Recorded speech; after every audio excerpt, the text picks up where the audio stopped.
You're listening to Morning Short, the podcast that brings you one great short story every morning. Today's story is The Judgment by Franz Kafka. Before we begin, we want to thank Strikingly.com for sponsoring today's story. Morning Short's website was built using Strikingly, and we've become big fans. It is incredibly easy to use. After listening to this story, you can go to Strikingly.com and launch your own free website. And after that, you can use the code MORNINGSHORT to get an exclusive discount if you want to upgrade. And now to the story. It was a Sunday morning in the very height of spring. Georg Bendemann, a young merchant, was sitting in his own room on the first floor of one of a long row of small, ramshackle houses stretching beside the river, which were scarcely distinguishable from each other in height and coloring.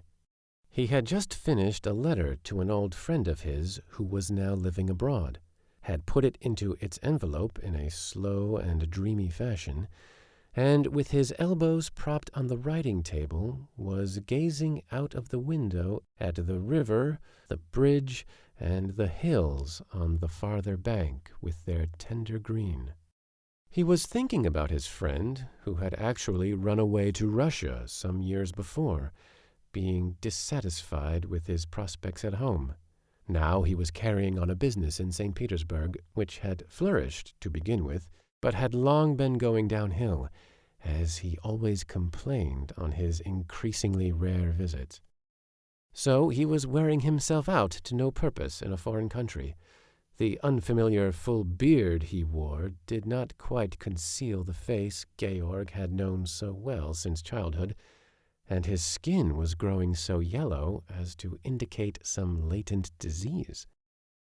By his own account, he had no regular connection with the colony of his fellow countrymen out there, and almost no social intercourse with Russian families, so that he was resigning himself to becoming a permanent bachelor. What could one write to such a man, who had obviously run off the rails, a man one could be sorry for but could not help? Should one advise him to come home, to transplant himself and take up his old friendships again? There was nothing to hinder him, and in general to rely on the help of his friends. But that was as good as telling him, and the more kindly, the more offensively, that all his efforts hitherto had miscarried, that he should finally give up, come back home, and be gaped at by everyone as a returned prodigal, that only his friends knew what was what, and that he himself was just being a child who should do what his successful and home-keeping friends prescribed. And was it certain, besides, that all the pain one would have to inflict on him would achieve its object? Perhaps it would not even be possible to get him to come home at all. He said himself that he was now out of touch with commerce in his native country, and then he would still be left an alien in a foreign land, embittered by his friends' advice, and more than ever estranged from them. But if he did follow their advice, and then didn't fit in at home, not out of malice, of course, but through force of circumstances, couldn't get on with his friends or without them, felt humiliated, couldn't be said to have either friends or a country of his own any longer, wouldn't it have been better for him to stay abroad just as he was? Taking all this into account, how could one be sure that he would make a success of life at home? For such reasons, supposing one wanted to keep up correspondence with him, one could not send him any real news, such as could frankly be told to the most distant acquaintance. It was more than 3 years since his last visit, and for this he offered the lame excuse that the political situation in Russia was too uncertain, which apparently would not permit even the briefest absence of a small businessman, while it allowed hundreds of thousands of Russians to travel peacefully abroad. But during these 3 years, Georg's own position in life had changed a lot. 2 years ago his mother had died, since when he and his father had shared the household together, and his friend had of course been informed of that, and had expressed his sympathy in a letter phrased so dryly that the grief caused by such an event, one had to conclude, could not be realized in a distant country. Since that time, however, Georg had applied himself with greater determination to the business as well as to everything else. Perhaps during his mother's lifetime, his father's insistence on having everything his own way in the business had hindered him from developing any real activity of his own. Perhaps since her death, his father had become less aggressive, although he was still active in the business. Perhaps it was mostly due to an accidental run of good fortune, which was very probable indeed. But at any rate, during those 2 years, the business had developed in a most unexpected way. The staff had to be doubled. The turnover was 5 times as great. No doubt about it, further progress lay just ahead. But Georg's friend had no inkling of this improvement. In earlier years, perhaps for the last time in that letter of condolence, he had tried to persuade Georg to emigrate to Russia and had enlarged upon the prospects of success for precisely Georg's branch of trade. The figures quoted were microscopic by comparison with the range of Georg's present operations. Yet he shrank from letting his friend know about his business success, and if he were to do it now, retrospectively, that certainly would look peculiar. So Georg confined himself to giving his friend unimportant items of gossip, such as rise at random in the memory when one is idly thinking things over on a quiet Sunday. All he desired was to leave undisturbed the idea of the hometown which his friend must have built up to his own content during the long interval. And so it happened to Georg that 3 times in the fairly widely separated letters he had told his friend about the engagement of an unimportant man to an equally unimportant girl, until, indeed, quite contrary to his intentions, his friend began to show some interest in this notable event. Yet Georg preferred to write about things like these rather than to confess that he himself had got engaged a month ago to a Fräulein Frieda Brandenfeld, a girl from a well-to-do family. He often discussed this friend of his with his fiancée and the peculiar relationship that had developed between them in their correspondence. "So he won't be coming to our wedding?" said she. "And yet I have a right to get to know all your friends." "I don't want to trouble him," answered Georg. "Don't misunderstand me. He would probably come.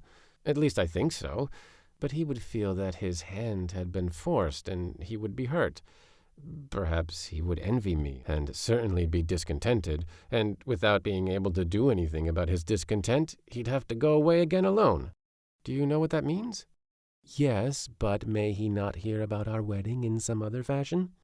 "I can't prevent that, of course, but it's unlikely, considering the way he lives."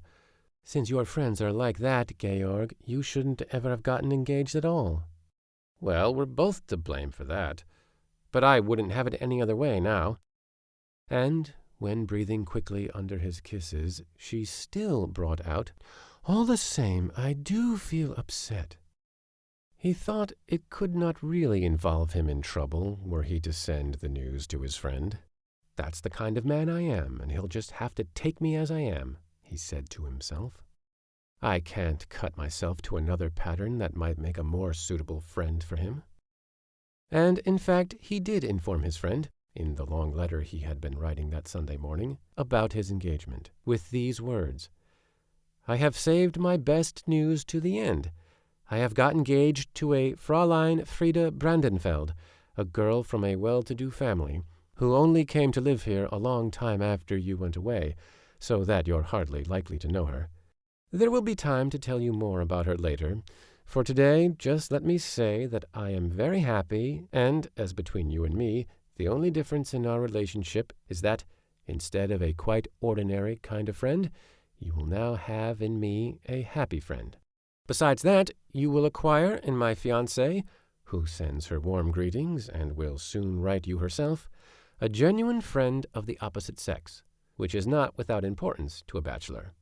I know that there are many reasons why you can't come to see us, but would not my wedding be precisely the right occasion for giving all obstacles the go-by? Still, however that may be, Do just as seems good to you, without regarding any interests but your own." With this letter in hand, Georg had been sitting a long time at the writing table, his face turned toward the window. He had barely acknowledged, with an absent smile, a greeting waved to him from the street by a passing acquaintance. At last he put the letter in his pocket and went out of his room across a small lobby into his father's room, which he had not entered for months. There was, in fact, no need for him to enter it, since he saw his father daily at business, and they took their midday meal together at an eating-house in the evening. It was true, each did as he pleased. Yet even then, unless Georg, as mostly happened, went out with friends, or more recently visited his fiancée, they always sat for a while, each with his newspaper, in their common sitting-room. It surprised Georg how dark his father's room was, even on this sunny morning. So it was overshadowed as much as that by the high wall on the other side of the narrow courtyard. His father was sitting by the window in a corner hung with various mementos of Georg's dead mother, reading a newspaper which he held to one side before his eyes in an attempt to overcome a defect of vision. On the table stood the remains of his breakfast, not much of which seemed to have been eaten. "Ah, Georg," said his father, rising at once to meet him. His heavy dressing gown swung open as he walked, and the skirts of it fluttered around him. "My father is still a giant of a man," said Georg to himself. "It's unbearably dark in here," he said aloud. "Yes, it's dark enough," answered his father. "And you've shut the window, too." "I prefer it like that." "Well, it's quite warm outside," said Georg, as if continuing his previous remark, and sat down. His father cleared away the breakfast dishes and set them on a chest. "I really only wanted to tell you," went on Georg, who had been vacantly following the old man's movements, "that I am now sending the news of my engagement to St. Petersburg." He drew the letter a little way from his pocket and let it drop back again. "To St. Petersburg?" asked his father. "To my friend there," said Georg, trying to meet his father's eye. In business hours he's quite different, he was thinking. How solidly he sits here with his arms crossed. "Oh, yes, to your friend," said his father, with peculiar emphasis. "Well, you know, father, that I wanted not to tell him about my engagement at first, out of consideration for him. That was the only reason. You know yourself he's a difficult man. I said to myself that someone else might tell him about my engagement, although he's such a solitary creature that was hardly likely. I couldn't prevent that, but I wasn't ever going to tell him myself." "And now you've changed your mind?" asked his father, laying his enormous newspaper on the window-sill, and on top of it his spectacles, which he covered with one hand. "Yes, I've been thinking it over. If he's a good friend of mine, I said to myself, my being happily engaged should make him happy too, and so I wouldn't put it off telling him any longer. But before I posted the letter, I wanted to let you know." "Georg," said his father, lengthening his toothless mouth, "listen to me. You've come to me about this business, to talk it over with me. No doubt that does you honor. But it's nothing. It's worse than nothing if you don't tell me the whole truth. I don't want to stir up matters that shouldn't be mentioned here. Since the death of our dear mother, certain things have been done that aren't right. Maybe the time will come for mentioning them, and maybe sooner than we think. There's many a thing in the business I'm not aware of. Maybe it's not done behind my back. I'm not going to say that it's done behind my back. I'm not equal to things any longer. My memory's failing. I haven't an eye for so many things any longer.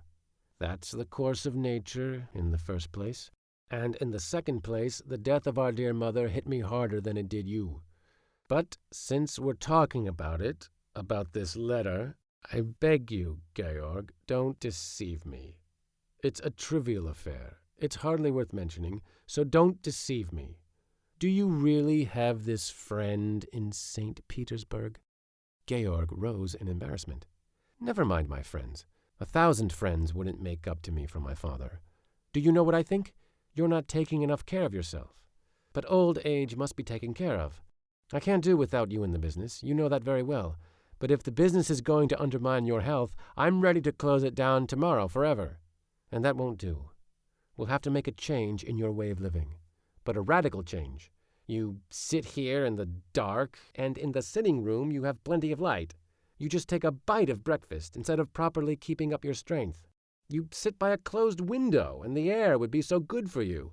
No, Father. I'll get the doctor to come, and we'll follow his orders. We'll change your room. You can move into the front room, and I'll move in here. You won't notice the change at all. All your things will be moved with you. But there's time for that later. I'll put you to bed for now a little. I'm sure you need the rest.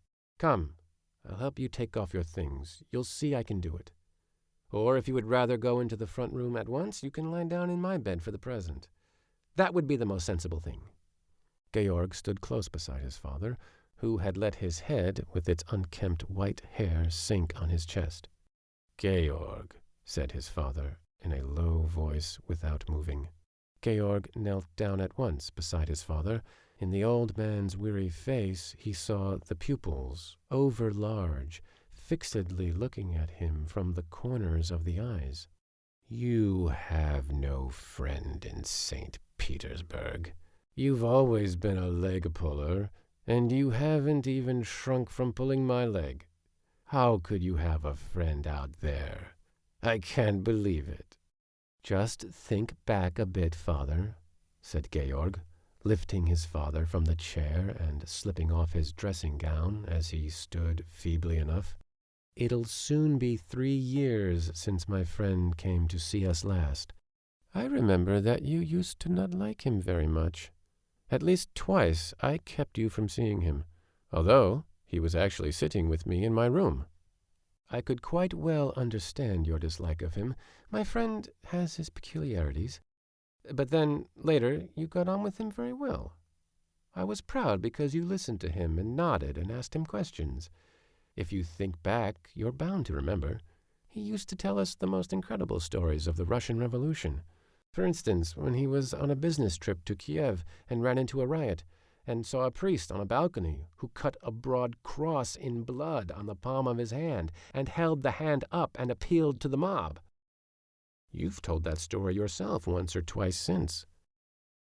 Meanwhile, Georg had succeeded in lowering his father down again and carefully taking off the woolen drawers he wore over his linen underpants and socks. The not particularly clean appearance of his underwear made him reproach himself for having been neglectful. It should have certainly been his duty to see that his father had clean changes of underwear. He had not yet explicitly discussed with his bride-to-be what arrangements should be made for his father in the future, for they had both of them silently taken it for granted that the old man would go on living alone in the old house. But now he made a quick, firm decision to take him into his own future establishment. It almost looked, on closer inspection, as if the care he meant to lavish there on his father might come too late. He carried his father to bed in his arms. It gave him a dreadful feeling to notice that while he took the few steps toward the bed, the old man on his breast was playing with his watch-chain. He could not lay him down on the bed for a moment, so firmly did he hang onto the watch-chain. But as soon as he was laid in bed, all seemed well. He covered himself up and even drew the blankets farther than usual over his shoulders. He looked up at Georg with a not unfriendly eye. "You begin to remember my friend, don't you?" asked Georg, giving him an encouraging nod. "Am I well covered up now?" asked his father, as if he were not able to see whether his feet were properly tucked in or not. "So you find it snug in bed already," said Georg, and tucked the blankets more closely around him. "Am I well covered up?" asked the father once more, seeming to be strangely intent upon the answer. "Don't worry, you're well covered up." "No!"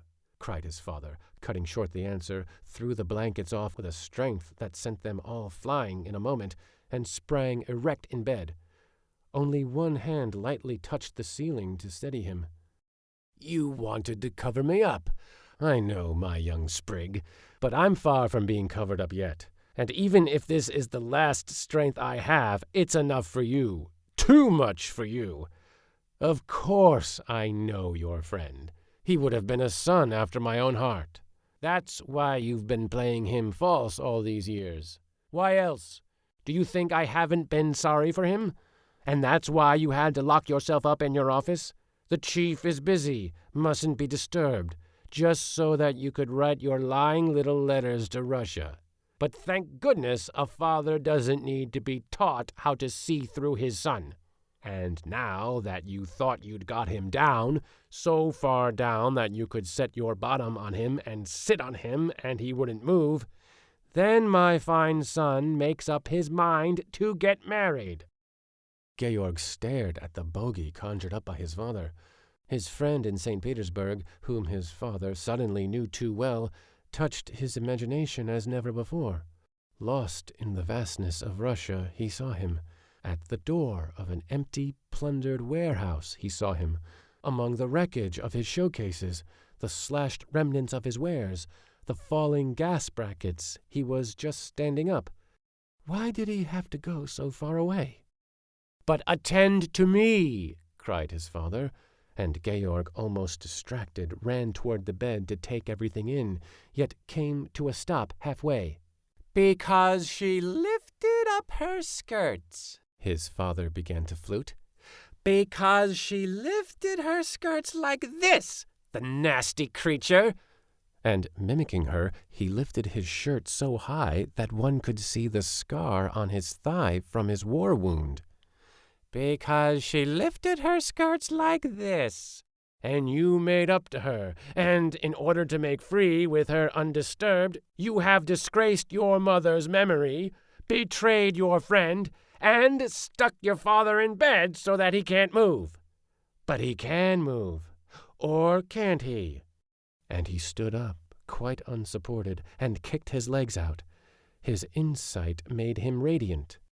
Georg shrank into a corner, as far away from his father as possible.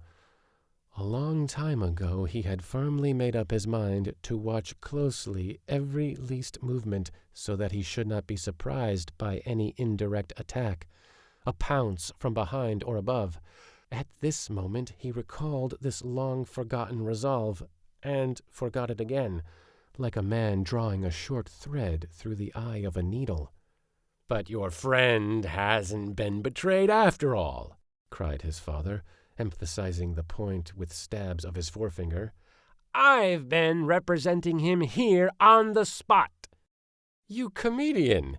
Georg could not resist the retort, realized at once the harm done, and, his eyes starting in his head, bit his tongue back, only too late, till the pain made his knees give. "Yes, of course, I've been playing a comedy. A comedy! That's a good expression. What other comfort was left to a poor old widower? Tell me! And while you're answering me, be you still my living son? What else was left to me in my back room, plagued by a disloyal staff, old to the marrow of my bones? And my son strutting through the world, finishing off deals that I had prepared for him, bursting with triumphant glee, and stalking away from his father with the closed face of a respectable businessman. Do you think I didn't love you, from whom you are sprung?"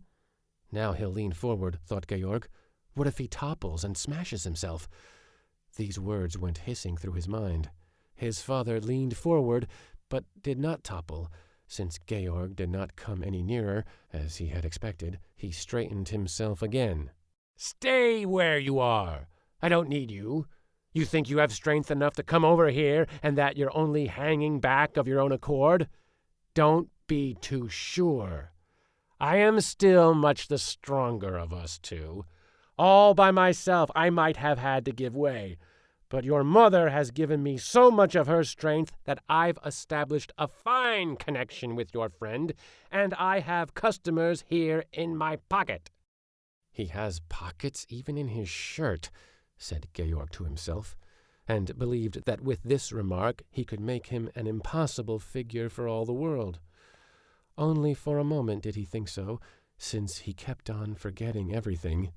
"Just take your bride on your arm and try getting in my way.